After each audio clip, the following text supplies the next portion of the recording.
And then we defeated the Democrats' budget that they tried to jam through in December before the Tea Party class even took office. And then we forced John Boehner to actually talk our talk on the debt ceiling. And I know talk is talk, but with politicians, you understand that these are baby steps. We got to teach them how to walk before we can teach them how to run. And we're coming up to all these fights on the federal level, and it's going to be a new test for the Tea Party movement, whether or not we can get Republicans to stand their ground. I think there's been some promising efforts in terms of what Paul Ryan's doing with the federal budget. Is anybody as pissed off at Newt Gingrich as I am? But all of this leads into 2012.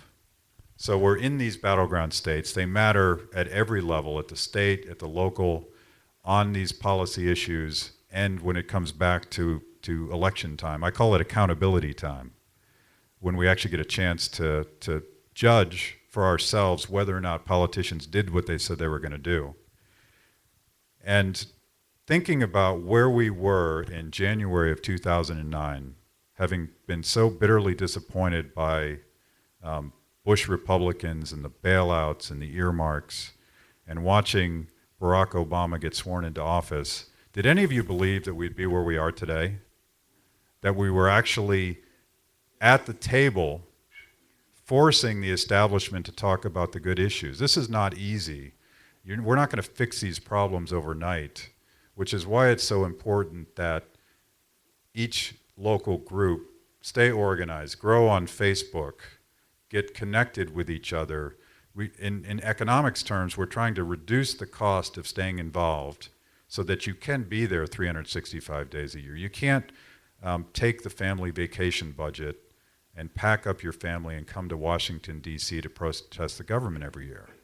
But you can check in with your group. You can gather here locally and make plans once a week, once a month, talk to each other online, and stay vigilant on these issues, these legislative issues. And when it comes to time to get out the vote, for those who want to do it, we will do that. I think that today the Tea Party movement is the best, most powerful example of the decentralization of politics that has been enabled by the internet. We don't need the New York Times or the 3 TV networks to tell us what to think anymore. We can go online and get a multitude of sources that and find out for ourselves what's going on in Harrisburg or in Washington, D.C. And most importantly, we can connect with each other through off-the-shelf, easy-to-use social networking devices. You know what this does in economic terms? It lowers the cost of staying involved, and it reduces the competitive advantage that all those lobbyists that used to line up outside the committee rooms used to have over us. They don't have special information anymore, and they certainly don't have the voices of people that are going to get the response of politicians. Because you know what's better than a check from a lobbyist? A lot of angry constituents back at a town hall meeting. So I think we're in a unique position. I haven't seen this in my entire life, to actually beat the establishment at their own game by creating a constituency for freedom and staying connected. And I've been trying to do this all my life. I couldn't be more optimistic right now. I know this country faces massive threats. I know we're going off a fiscal cliff. I know that the state legislature doesn't want to do the right thing. But I think for the first time in my life, we have the tools, we have the strategy to actually beat these guys. And I say we get to it. Thank you.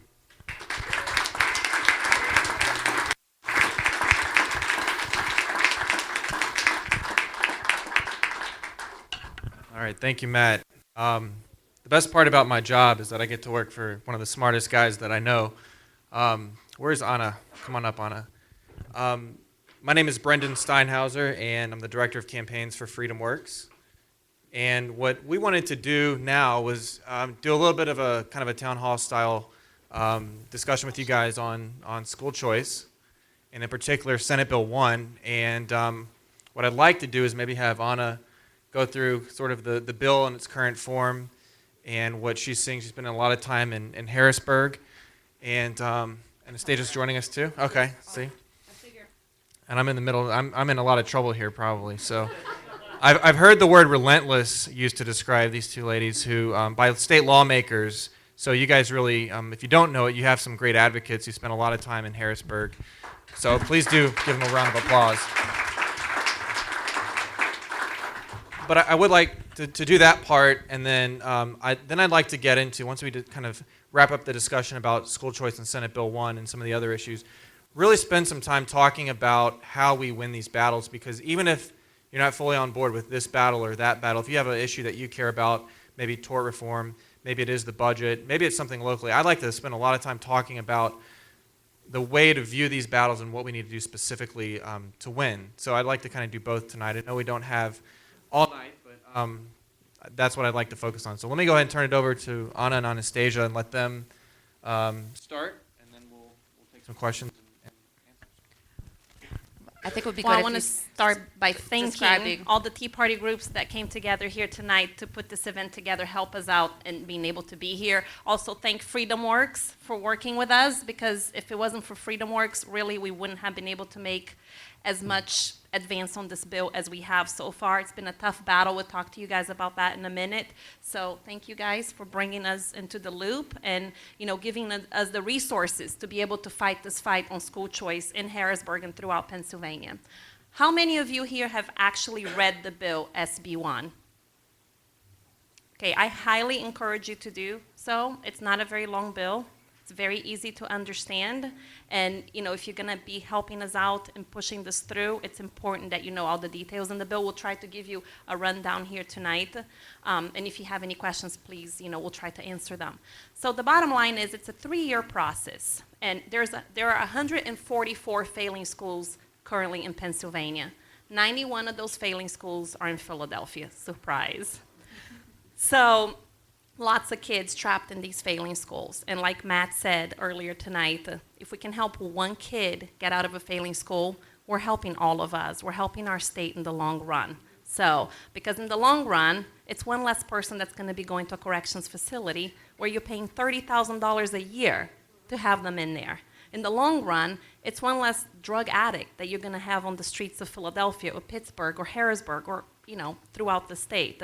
And also, it's going to make us a more competitive state, because these are folks, kids that are going to be educated, are going to be able to join the workforce, and are going to be able to put Pennsylvania back on the map. Because the truth here is, guys, we are losing Pennsylvanians left and right to other states. People are fleeing our state. So we need to incentivize people to stay here. We need to create jobs, and we need to educate. We need to compete with countries, foreign countries. We're importing people from China, from India, from Latin America today. I'm a Latin. I was imported, but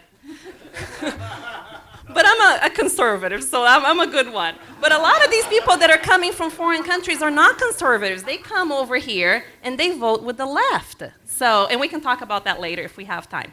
Anyway, but the bottom line is the bill, the first year, the bill targets only kids that are in failing schools. These 144 failing schools that we mentioned earlier. And they have to fall within the 130% federal poverty line. So a family of 4 making $28,000 a year. So that's the first year. The second year would be any kid that falls within that 130% poverty line that resides in a failing school district. Okay, so you don't necessarily just have to be part of the failing school. You can be in a district that has a failing school, fall within that poverty line, you would qualify for the voucher. And the voucher, by the way, it's about $9,000. So the third year, it expands throughout Pennsylvania. Still 130% federal poverty line, but you can live anywhere in Pennsylvania and qualify for the voucher. So in essence, that's what the voucher side of the bill is all about. Do you want to talk about the EITC? How many people here have heard of the EITC? Fantastic. A lot of people think that they have no idea. They think it's the income tax credit. And I'm like, no, it's an educational tax credit. And it's been a very successful program. I think something you have to understand about Pennsylvania and the school choice fight is that, 15 years ago, they tried to pass comprehensive school choice. through Pennsylvania, and we lost by 1 vote. And as a result of that, they were able to come up with a compromise, which was the EITC, which at the time the unions were fighting big time. They thought this was going to destroy.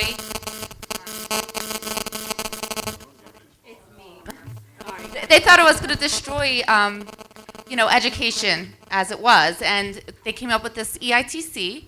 And what it does is it gives companies the ability to invest and and write off that expense, and it's helped children all over the Commonwealth. And now, even the teachers unions are saying, "Oh, just keep expanding the EITC, but don't go for the voucher."